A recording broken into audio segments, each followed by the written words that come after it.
This last bullshit PR stunt by the palace, which is literally no surprise whatsoever, is another form, an example of Hegelian dialectics or dialectic deception. The video I've done of the good cop and bad cop of this whole narrative play out, and it changes as per strategic pivot. You know, initially it was Harry and Meghan versus Kate and William, and now they've kind of separated between. They've got two situations going where it's now Harry, William, and Kate versus Meghan, and then you've also got Harry versus William and Meghan versus Kate. That's still going. So you've got all these distractions, all these manipulations going on.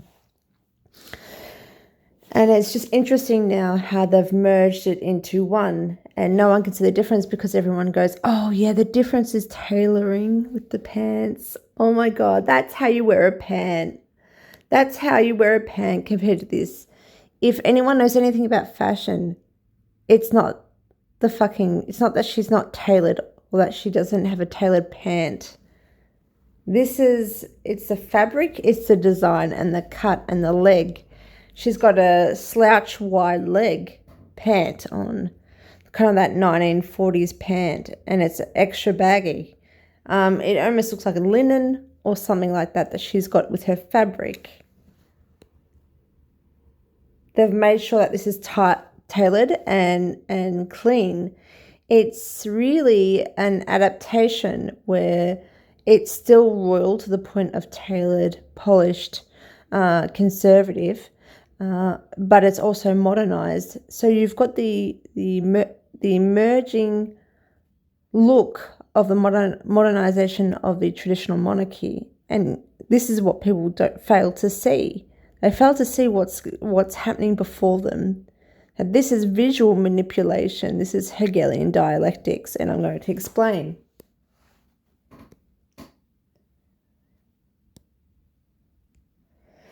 One begins by offering two seemingly opposite ideas and then arrives at synthesis of them, which merges the two into a new understanding.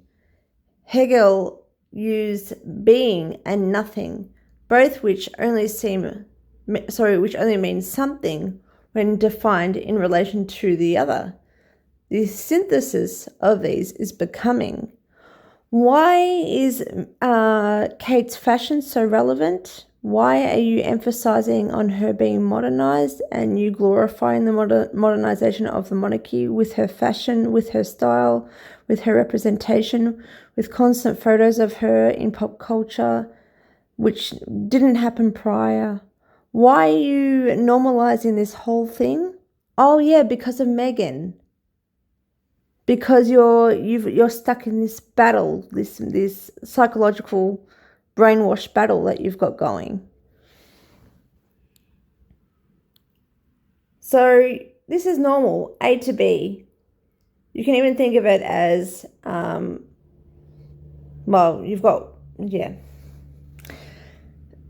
A to B, and then with the logic of Hegel, you've just got this ongoing loop that merges, but it's like a twisting, winding. That's what's been happening for the last 9 years.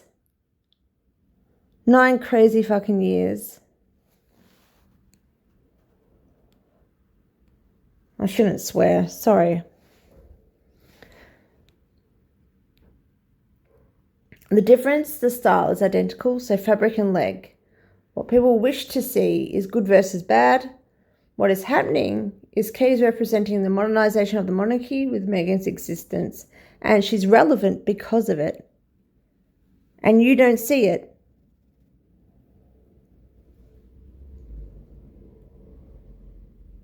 See the difference? It's funny how people are okay with this style if it's tailored and polished and goes with a brand and goes with a certain look, but it's the same style. It's batshit crazy. We all know this day was coming where Kate and Meghan would merge into one, as does Harry and William with their two sustainable development goals, environmental global endeavours. They are meant to be mirrors of one another and also the opposites, while the larger system at play are using them like puppets, and they're willing. I've just done a short video about Harry's court case, where by April 2019, before Fati was even supposedly born, they were arranging Megxit, and the security reviews came to a halt. And then by the next need for a review 6 months later, in February 2020, they said, well, it's not applicable. We don't need to do a security review because we already know what's happening with Harry relocating. Now, whether or not the relocation was real, this is what's happened. And when they said there's no need for a review, alternative governance has already been arranged.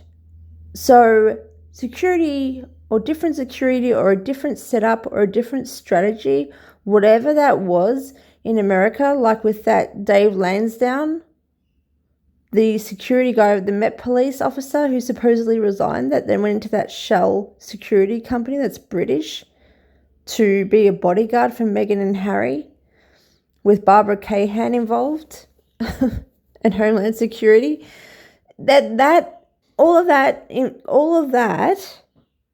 is a part of that alternative governance that was arranged. So the bigger picture is Harry for 6 years has not been a selfish little prick and conflated his ego and is having little issues and abusive lash outs towards the family. In fact, for 6 years, he's been covering up and protecting the family and protecting the narrative and protecting the strategy since April 2019, even after the law case and after that this evidence was put forward. All this evidence is put forward, and yet you're believing his interview and the PR game. As soon as that court case, it wasn't even as soon as that court case, because that would have been filmed before that outcome was even set. I mean, of course he was going to lose. There was no battle. Like, as I said, there was no need for a review. There's no actual legal battle. It was all theatre. If you take that evidence, it was all theatre, that court case. All Hegelian dialectics of good cop, bad cop. When in fact, Harry's been protecting the palace and the royal family and the monarchy in this narrative for 6 years. Regarding security, alternative governance was arranged.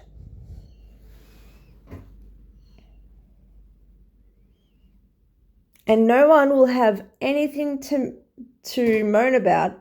Your opinions will no longer be entertained. They will no longer matter. This battle, this play out, when they merge into one, which is this, it's a visual representation of what's happening. When that happens, what are you going to do? Like, everyone goes, oh, if all this play out and all this strategy, well, how do you see Harry coming back into the fold? How do you see easy? It's just easy. He's literally the mirror of William, and Meghan is the mirror of Kate. Meghan can literally fall to the wayside, and in the end, Kate will be the best of Meghan and the best of the royal family. And you won't see it, and you'll glorify it like you are now. And that's the same for William with Harry. So it doesn't matter about your opinions. Your opinions mean very little. You've got to look at this objectively and look at it strategically and actually see what's happening. This is a classic example of Hegelian dialectics within this narrative. Thanks, guys.